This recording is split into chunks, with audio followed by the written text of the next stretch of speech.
요한복음 15장 1절부터 5절 말씀, 우리 교대로 한 절씩 읽겠습니다. 나는 참 포도나무요 내 아버지는 농부라. 무릇 내게 붙어 있어 열매를 맺지 아니하는 가지는 아버지께서 제거해 버리시고, 무릇 열매를 맺는 가지는 더 열매를 맺게 하려 하여 그것을 깨끗하게 하시느니라.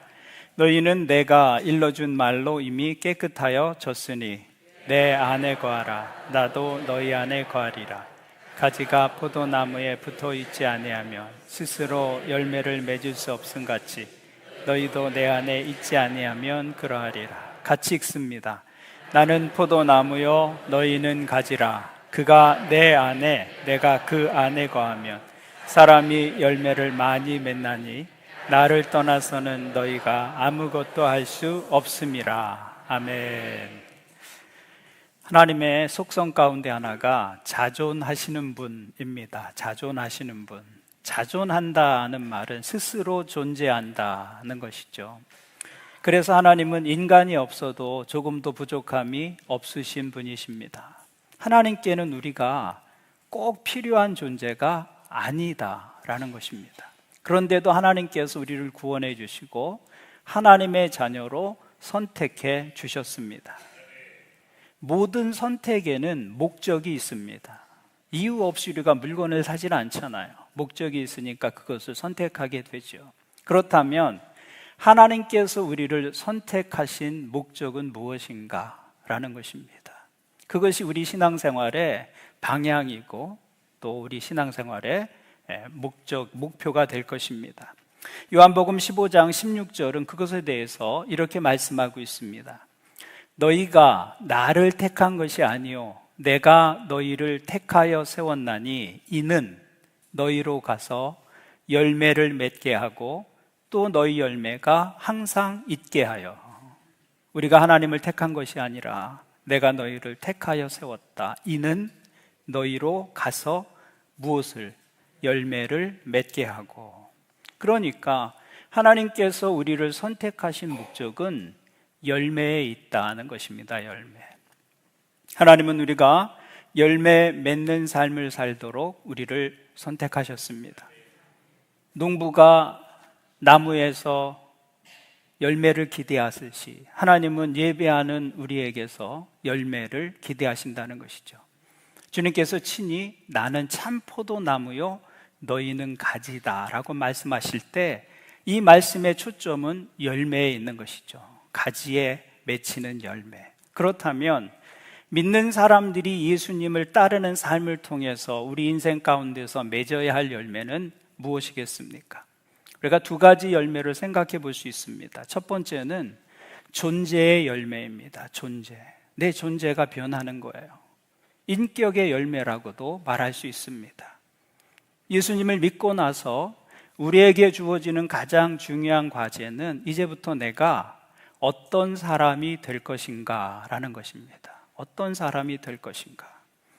우리 인생의 모든 여정을 마치고 우리가 하나님 앞에 서게 될 것입니다. 그때 하나님께서 가장 먼저 물으시는 질문이 너는 내 통장에 얼마나 모았니? 그렇게 묻지 않으실 것입니다. 너는 내 명함에 어떤 직함을 기록했니? 라고 묻지 않으실 것입니다. 하나님께서는 이렇게 우리에게 물으실 것입니다. 너는 나를 믿고 난 후에 어떤 사람이 되었느냐? 그것이 하나님의 기대이고 하나님의 관심입니다. 믿음 후에 내 삶에 예수 그리스도의 흔적을 얼마나 가지고 있니? 바로 그것이 우리 주님께서 우리에게 물으실 질문이 될 것입니다. 왜냐하면 열매를 보아서 그 나무를 알듯이 삶을 보아서 그의 믿음을 알 수 있기 때문입니다. 열매를 보면 그 나무가 어떤 나무인지 금방 알 수 있습니다. 잎이나 가지를 보고서는 헷갈릴 수 있어요.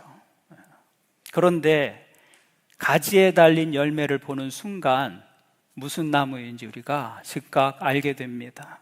나무는 열매를 통해서 자기를 증명합니다. 사과나무는 사과 열매로 증명되고 감나무는 감 열매로 증명되는 것이죠. 믿음 역시 마찬가지입니다.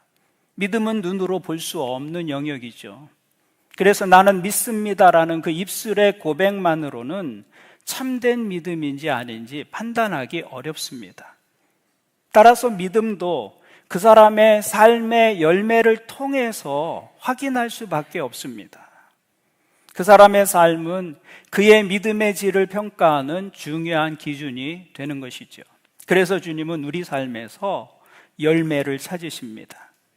우리가 신앙의 형식을 가지고 살아가는 것이 중요한 것이 아니라 그 신앙의 경험이 우리를 어떻게 변화시키고 내 삶에 어떤 열매를 맺게 하는가, 그것이 중요한 것입니다. 예수님을 믿으면서도 여전히 미움과 분노 속에 살고 있다면 그건 문제가 있는 것입니다. 그리스도를 믿는다고 하는데 관계 속에 미움의 열매가 맺히고 분노의 열매가 맺힌다면 무엇인가 잘못된 것이죠. 예수님을 믿으면서도 여전히 자기중심적이고 욕망에 붙들려 살고 있다면 그건 정상이 아닙니다. 참된 믿음은 반드시 삶의 변화를 만들어내기 때문입니다. 그래서 주님께서 우리에게 원하시는 첫 번째 열매는 인격의 열매, 이 존재의 변화, 존재의 열매를 원하신다. 주님께서 원하시는 또 다른 열매는 사역의 열매입니다. 사역의 열매. 존재의 열매가 내적인 열매라고 한다면 사역의 열매는 외적인 열매가 될 것입니다. 예수 그리스도를 믿는 사람은 그 믿음으로 자신의 변화만으로 끝나지 않습니다. 그를 통해서 또 다른 사람들이 하나님을 알게 됩니다. 내가 베푼 사랑 때문에 하나님을 알게 된 사람들, 내가 전한 복음으로 인해서 예수 그리스도를 믿게 된 사람들, 내가 기도와 섬김을 통해서 믿음 안에서 세워진 그 사람들이 하나님 앞에서 우리 인생의 열매가 되는 것이죠. 주님은 우리 삶 속에서 이 두 가지 열매를 기대하십니다. 내적으로는 그리스도를 닮아가는 인격의 열매, 외적으로는 다른 사람을 하나님께로 인도하는 영혼의 열매입니다. 바로 이것이 하나님께서 우리를 선택하신 이유입니다. 그러면 우리가 어떻게 주님께서 원하시는 그 열매를 맺을 수 있는가라는 것입니다. 요한복음 15장이 주는 대답은 아주 단순하고 분명합니다. 그것은 나의 안에 거하라는 것입니다. 나의 안에 거하라. 5절 말씀을 보십시오. 나는 포도나무요 너희는 가지라. 그가 내 안에 내가 그 안에 거하면 사람이 열매를 많이 맺나니 나를 떠나서는 너희가 아무것도 할 수 없음이라. 열매의 비결이 무엇입니까? 주님 안에 거하는 것입니다. 예수님은 당신 자신을 포도나무로 또 우리를 가지로 비유하셨습니다. 그렇다면 열매는 누구의 책임입니까? 제 아버지가 배과수원을 꽤 크게 하셨어요. 밤에 조용할 때 가서 보면 가지들이 열매를 맺느라고 밤새 끙끙대며 힘쓰는 소리를 들을 수 있습니다. 정말이야? 다들 그런 표정이에요. 어리둥절하시는데 그렇지 않습니다. 열매는 누구의 책임이에요? 가지가 힘을 쓰는 게 아니라 가지가 나무에 붙어 있으면 열매는 나무의 책임입니다. 가지의 책임은 열매를 맺는 것이 아니라 나무에 잘 붙어 있는 겁니다. 열매는 그 연결의 결과로 가지 끝에 맺어지는 것이죠. 그래서 주님은 열매를 맺으라고 말씀하지 않고 무엇이라고 말씀하고 계세요? 내 안에 거하라. 내 안에 거하라. 그래서 오늘 본문에서 반복되는 단어가 거하라, 머물러라 라는 말씀입니다. 주님 반복해서 내 안에 머무르라고 말씀하고 있습니다. 그러므로 그리스도인의 삶의 성패는 우리의 삶이 그리스도와 연결되어 있느냐, 연결되어 있지 않느냐, 거기에 달린 것이죠. 가지가 열매를 맺는 최선의 방법은 좋은 포도나무에 붙어 있는 것입니다. 그런데 나무는 저절로 가지가 나무에 붙어 있지만 실제로 우리는 그런 나무가 아닙니다. 그래서 우리는 저절로 주님 안에 머물 수 없습니다. 가지는 누가 잘라내지 않으면 나무 위에서 떨어지지 않습니다. 그런데 예수님과 우리의 관계에 있어서는 우리가 주님 안에 머무는 일이 저절로 일어나지 않습니다. 우리가 예수님을 영접하는 순간 주님은 우리 안에 들어오셔서 내주하십니다. 그런데 중요한 것은 그 주님과 내가 어떻게 연결되고 얼마나 연결되고 되는가 하는 것은 우리 자신의 결정이다라는 것이죠. 그리스도 안에 내가 얼마나 깊이 거할지는 내가 결정하는 것입니다. 우리 지금 200명 정도 함께 예배하고 있는데요, 우리가 함께 예배하고 있어도 여러분이 주님과 연결된 깊이는 각자가 다 다릅니다. 그것은 내가 결정하는 것이죠. 그래서 우리가 주님 안에 머물기 위해서는 의지적인 노력이 필요합니다. 저절로 되지 않습니다. 의도적으로 시간을 들여야 하고 열정과 에너지를 쏟아야 합니다. 그렇지 않으면 그리스도 안에 머무는 삶은 불가능합니다. 그렇다면 어떻게 우리가 예수 그리스도 안에 거할 수 있는가? 어떻게 예수 그리스도와 생명의 교제를 나눌 수 있습니까? 오늘 본문에서는 두 가지를 말씀하고 있습니다. 첫 번째는 하나님의 말씀입니다. 7절을 보십시오. 7절 다 같이 한번 읽겠습니다. 7절 시작. 너희가 내 안에 거하고 너희 안에 거하면 무엇이든지 원하는 대로 구하라. 그리하면 이루리라. 아멘. 이 말씀에 의하면 주님은 우리 안에 무엇으로 거하십니까? 말씀으로 거하십니다. 말씀으로. 우리가 주님의 말씀을 마음에 새기고 그 말씀에 순종하며 살아갈 때 그 삶이 주님 안에 머무는 삶이 됩니다. 그리고 우리의 인생이 이 말씀의 이끌림을 받을 때 우리의 인생은 비로소 바른 방향을 찾게 되고 참된 의미를 갖게 되고 하나님께서 주신 목적을 향해서 나아가게 되는 것이죠. 그래서 하나님의 말씀은 우리 영혼의 빛과 같습니다. 빛. 여러분, 식물이 열매를 맺기 위해서는 햇빛이 절대적으로 필요합니다. 나무는 그 빛 아래 있어야 열매가 가능합니다. 그 빛을 통해서 광합성 작용이 일어나고 그것을 통해서 잎이 자라고 꽃이 피고 열매를 맺게 되죠. 우리의 영혼도 마찬가지입니다.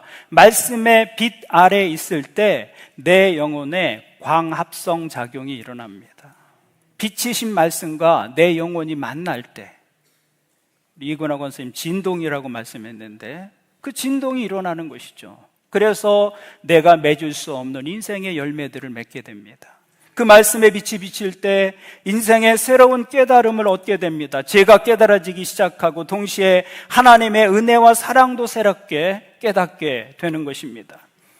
그 말씀의 빛이 비칠 때 인생을 덮고 있는 어둠이 물러갑니다. 절망 가운데 소망이 생기고 두려움 가운데 담대함이 생겨납니다. 그 말씀의 빛이 내 영혼에 비칠 때 마음을 짓누르고 있었던 죄책감이 사라집니다. 그 빛 아래서 살아갈 때 우리의 관계도 변화됩니다. 원망하던 사람을 용서하게 되고 상처로 멀어진 관계가 회복되기 시작합니다. 그 말씀의 빛이 비치면 우리의 언어도 달라집니다. 불평과 원망의 언어가 감사와 축복의 말로 바뀌게 되는 것이죠. 그것이 내 영혼의 광합성입니다. 하나님의 말씀, 빛이신 말씀과 내 영혼이 만나는 것이죠.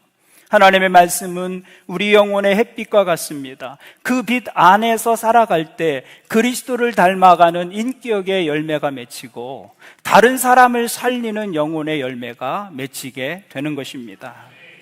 그러므로 한 해의 절반을 지나고 있는 이 시점에서 하나님의 말씀에 대해 여러분 새로운 결심을 가져보시기를 권면합니다. 연초에 결심했다가 성경 읽기를 중단하신 분이 계시다면 다시 시작해 보시기를 권합니다. 그날 읽은 말씀 가운데 한 문장을 붙잡고 하루를 살아보겠다고 결심해 보십시오. 그것이 말씀 안에 머무는 삶입니다. 주일에 들은 말씀 가운데 마음에 남는 한 문장을 붙들고 일주일 실천하며 살아보겠다고 결심하는 것입니다.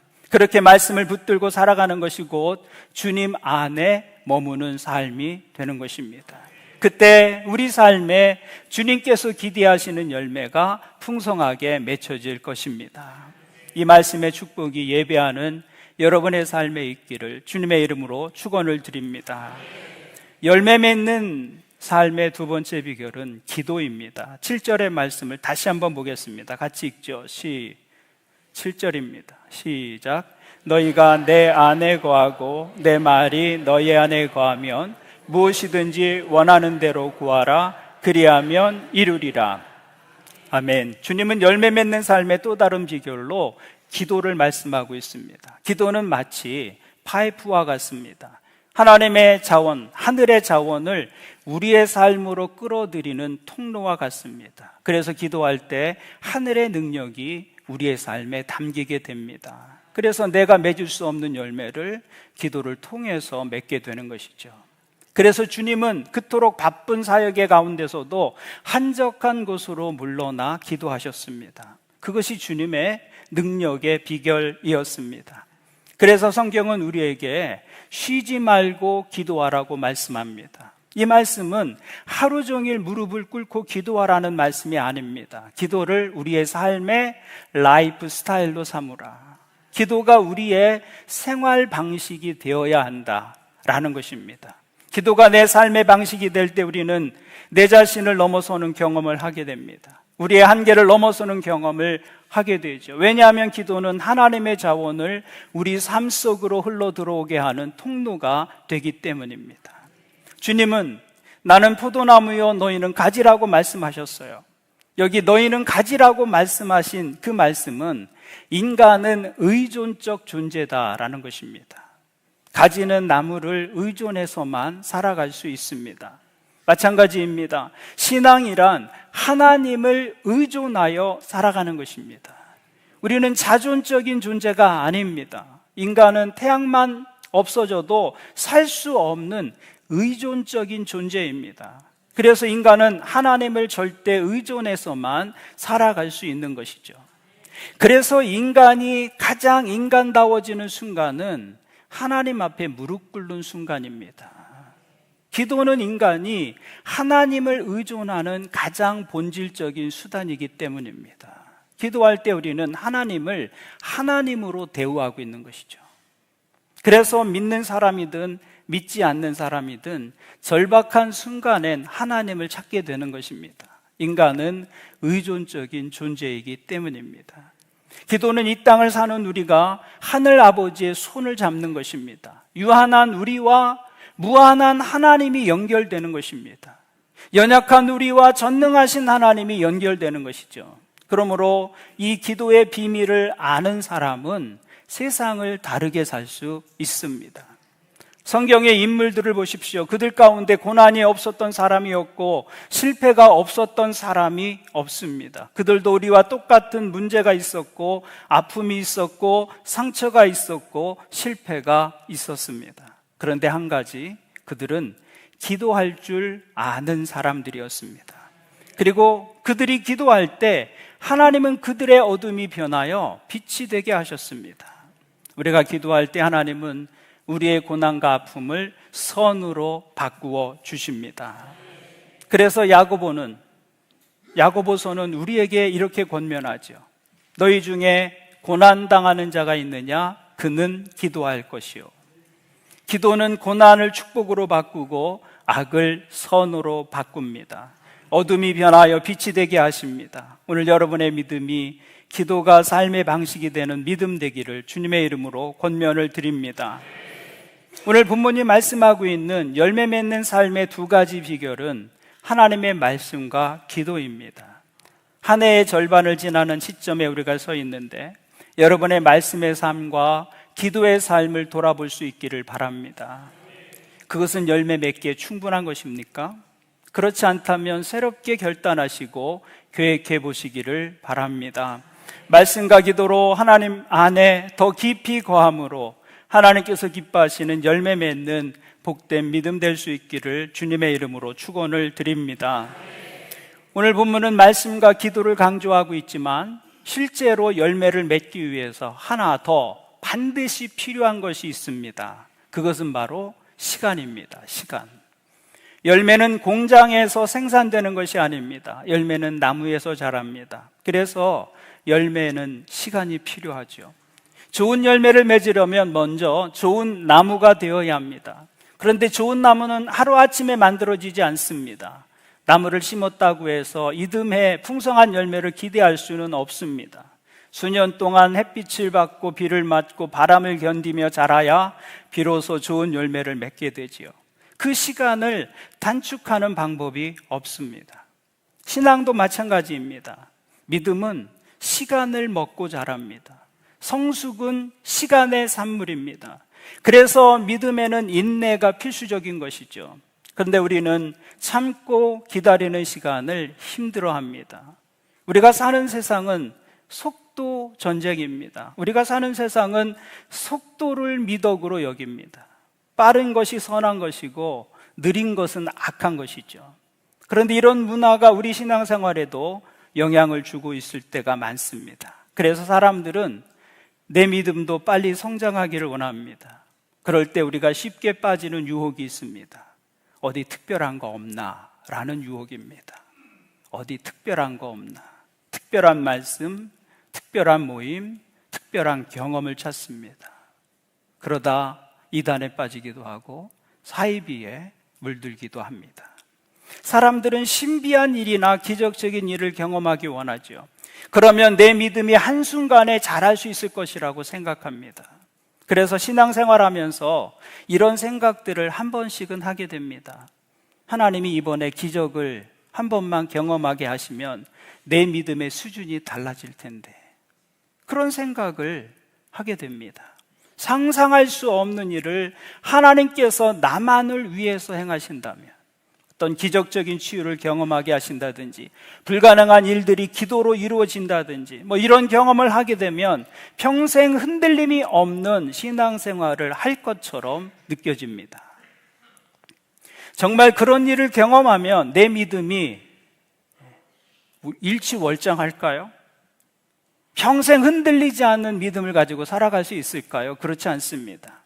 성경은 우리에게 다른 사실을 보여주고 있습니다. 여러분, 기적으로 말하면 이스라엘 백성들만큼 많은 기적을 경험한 사람들이 없습니다.